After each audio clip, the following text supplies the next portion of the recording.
got to consider, you're going to know your who, at least your list, right?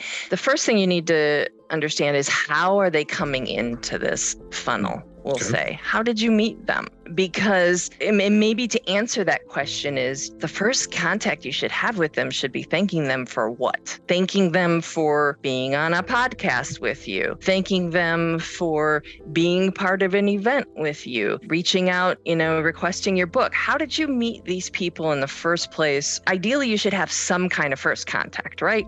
Because that's your soft in. How are you thanking them? Generally, the number 2 touch point works best if it's some sort of content related thing. So a book, if you're an author, your own book, and you're pointing to something specific in that writing that you feel would be valuable. Again, this could be templated, right? So you could point everybody to chapter 9 and say, hey, still thinking about our conversation.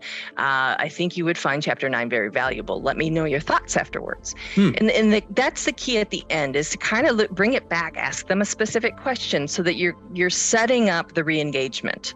If you're not an author, this can be just as effective with someone else's book that is related to the work you do. So it's got to be something of value to the recipient. And this could be a nice in-depth article that you've found and you use, your ebook. It could be anything like that.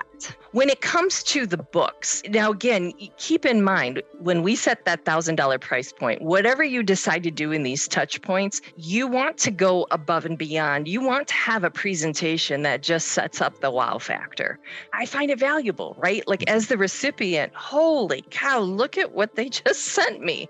Right. And stop asking all the questions. Well, what if they've read it before? What if just stop, just send it to them, because they can always find value in giving it to someone else to use. You've enabled that, right?